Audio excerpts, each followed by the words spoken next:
চতুর্থ শ্রেণী বাংলা। তো আজকে তোমাদের দেখাবো দ্বিতীয় সাময়িক পরীক্ষার সাজেশন। তো অনেকে পাগল করে দিছো এই দ্বিতীয় সাময়িক পরীক্ষার সাজেশনের জন্য।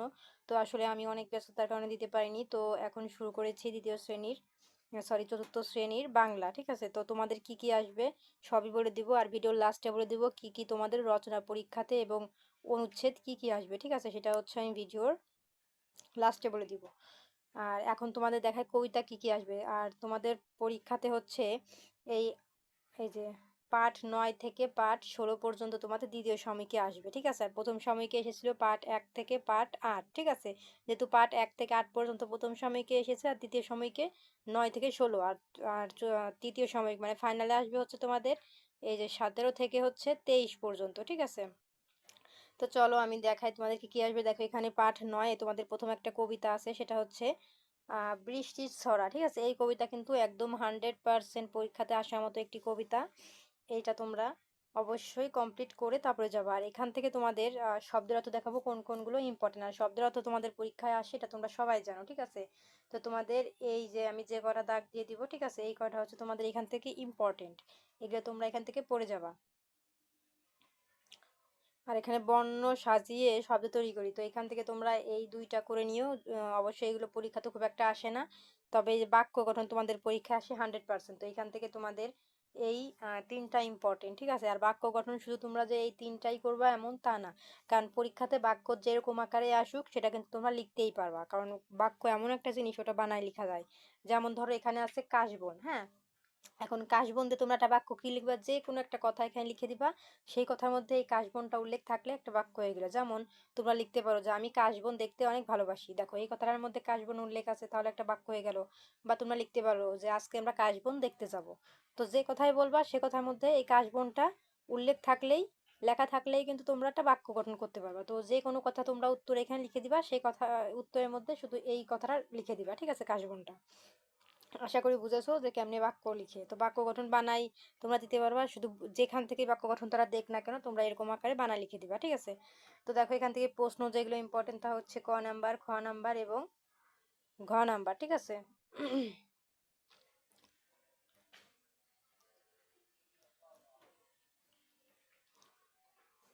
তারপরে চলে এসেছি পাঠ 10। হ্যাঁ, তো এইখান থেকে আমাদের কি ইম্পর্টেন্ট, আর তোমরা রিডিং গুলো বেশি বেশি করে পড়বা। এখান থেকে কিন্তু তোমাদের টিক চিহ্ন আসে। ঠিক আছে, টিক চিহ্ন বা শূন্য স্থান যে কোনো আকারে কিন্তু বা শব্দের অর্থ এই রিডিং থেকে অনেকগুলো চলে আসে, এই জন্য রিডিং গুলো বেশি বেশি করে পড়বা। এ দেখো এখানে রিডিং আছে, এই রিডিং গুলো বেশি বেশি করে পড়ার চেষ্টা করবা। তো এই পাঠ 10-এর থেকে আমাদের যে শব্দের অর্থগুলো ইম্পর্টেন্ট তা হচ্ছে এই যে এই কয়টা। ঠিক আছে, তারপরে নিচে দেখি আর কয়টা ইম্পর্টেন্ট আছে।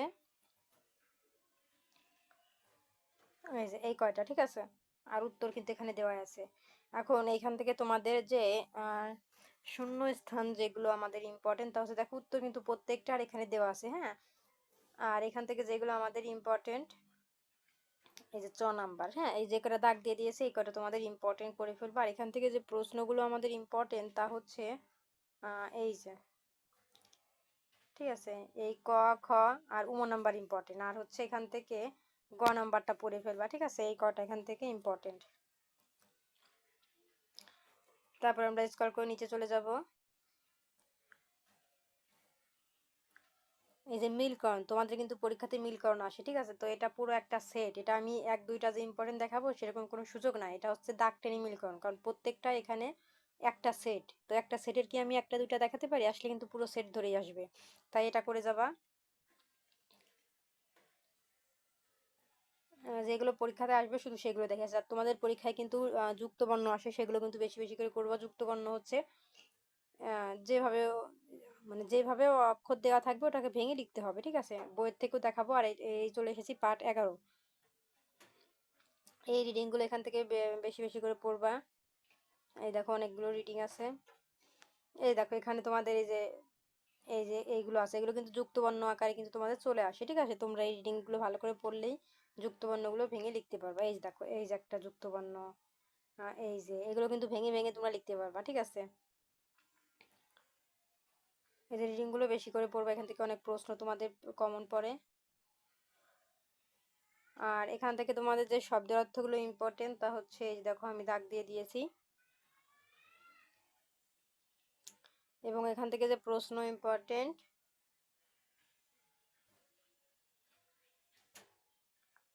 এই যে ক, গ আর ঘ নাম্বার, ঠিক আছে। আর হচ্ছে উম নাম্বারটা এখান থেকে করে নিও।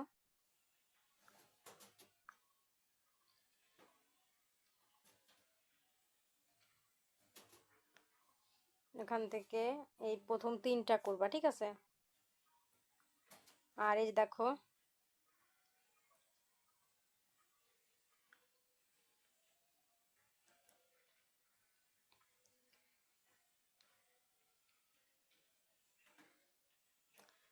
তারপরে চলে এসেছি পার্ট 12, ঠিক আছে। যে কাজলা দিদি, এটা হচ্ছে 99%। আর উপরে যে কবিতাটা আমি দেখিয়েছি ওটা কিন্তু 100% ইম্পর্টেন্ট, আর এটা 99%, ঠিক আছে। তো তোমরা এটাও করে নিও, যেহেতু উপরেরটা বেশি ইম্পর্টেন্ট দেখিয়েছি, বৃষ্টির ছড়া, ওটা আসার সম্ভাবনা বেশি।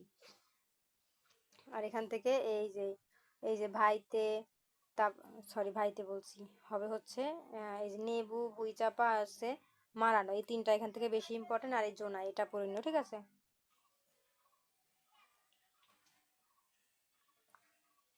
আর এই যে দেখো এখান থেকে বাক্য গঠন, এখান থেকে তোমরা যে নেবু, ভুইচাপা, মারাসনে, শোলক, এই কটা এখান থেকে করে নিবা, ঠিক আছে।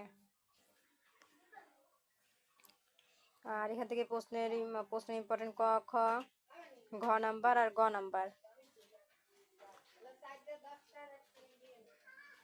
আর এখানে টিক চিহ্ন আছে মাত্র হচ্ছে 1 2 3টা, তো যেহেতু 3টা আছে 3টা ধরেই করবো এখান থেকে, আর 1টা 2টা দেখাবো না, আছেই কম। এ নিয়ে আই। আর যে বিপরীত শব্দ, আর পরীক্ষাতে যে বিপরীত শব্দ আসে তা আমরা সবাই জানি, যেমন দিনের বিপরীত কি, রাত, ঘুমের বিপরীত কি, জেগে থাকা, জলা, এটা বিপরীত কি, নতুন, পুরানো, উপর মানে নিচ। এই বিপরীত শব্দ কিন্তু তোমাদের পরীক্ষা আসে, তাই এটা পুরো সেট ধরে তোমরা কমপ্লিট করবা, ঠিক আছে।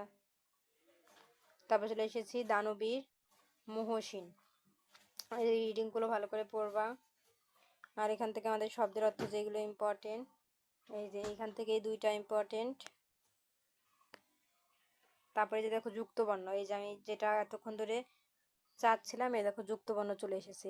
এই যে যুক্ত বর্ণগুলো তোমরা দেখতেছো, এইগুলো প্রত্যেকটা, যেমন এই যে দেখো আমি তোমাদের দেখাই, এই দেখো এখানে মুহাম্মদ আছে, এই মুহাম্মদটা কোথা থেকে পাইছে বলো তো? এই এই পাঠের উপরে যে রিডিং গুলো একটু আগে দেখালাম না মাত্রই, ওই রিডিং থেকে তারা এই যে যুক্ত বর্ণগুলো এই দেখো খুঁজে বের করেছে, ঠিক আছে। আমি তোমাদের বারবার বলি যে রিডিং পড়তে, কারণ রিডিং থেকেই কিন্তু মেন যুক্ত বর্ণ তোমাদের পরীক্ষাতে আসে।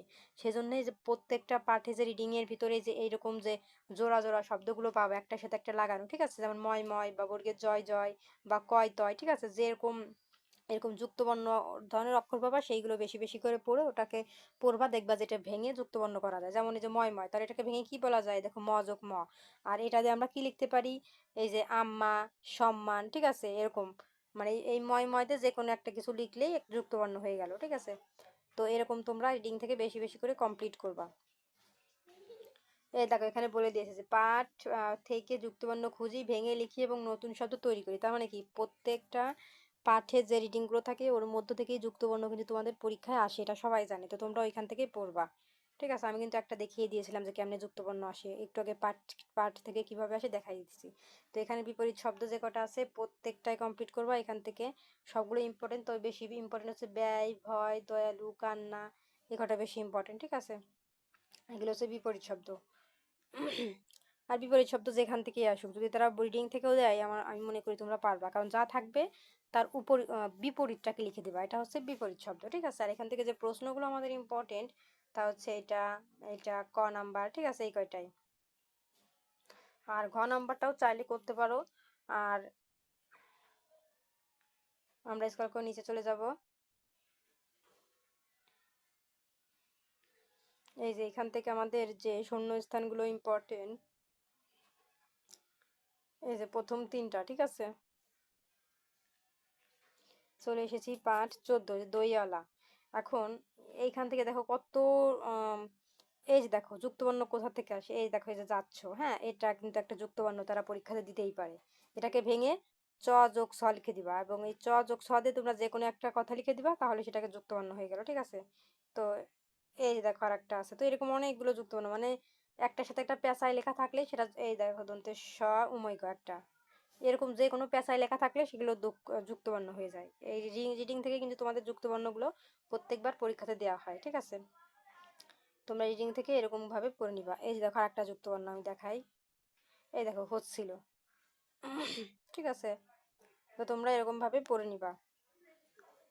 তো এখান থেকে যে শব্দের অর্থগুলো আমাদের ইম্পর্টেন্ট, এই যে প্রথম দুইটা আর নিচের একটা, ক, গ আর ঘ নাম্বার এখান থেকে কমপ্লিট করবা। আর এখান থেকে আমাদের এই যে আমরা প্রশ্নে চলে এসেছি। এখান থেকে হচ্ছে ক নাম্বার ইম্পর্টেন্ট, খ নাম্বার এবং গ নাম্বার এবং ঘ নাম্বার ইম্পর্টেন্ট, প্রথম চারটা। আর এই দেখো বিরাম চিহ্ন, এটা কিন্তু 100% কমপ্লিট করবা। এটা আসার মতন একটা, এটা পরীক্ষায় আসার সম্ভাবনা 100%। তো আমাদের চলে এসেছি প্রিয় স্বাধীনতা।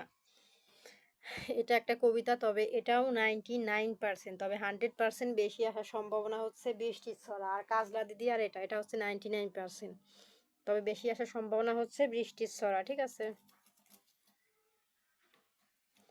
এখন এইখান থেকে আমাদের যেগুলো ইম্পর্টেন্ট প্রথম দুইটা, এবং এখান থেকে ইম্পর্টেন্ট প্রথম দুইটা, তারপরে হচ্ছে এখান থেকে আমাদের যে প্রশ্নগুলো ইম্পর্টেন্ট ক, গ আর ঘ নাম্বার।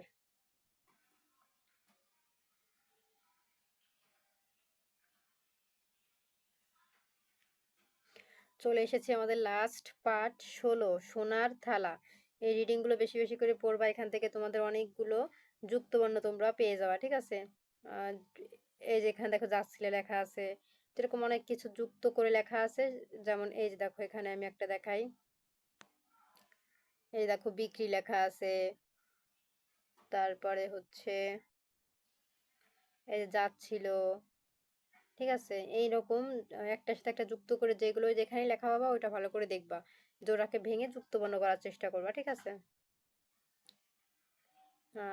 এই যে দেখো ইচ্ছা, এই যে ইচ্ছা, এরকম অনেকগুলো তোমরা পেয়ে যাবা এরকম যুক্তবর্ণ। ঠিক আছে, তোমরা খুঁজে নিও। আর এখান থেকে শব্দের অর্থ প্রথম দুইটা ইম্পর্টেন্ট। আর এখান থেকে আমাদের শূন্যস্থান ক, খ আর গ নাম্বার। ঠিক আছে, আর এই দেখো শব্দ দিয়ে বাক্য, প্রত্যেক পরীক্ষাতে বাক্য আসে, এই কয়টা এখান থেকে কমপ্লিট করবা। ঠিক আছে, আর এখান থেকে আমাদের প্রশ্ন হচ্ছে ক, খ, গ।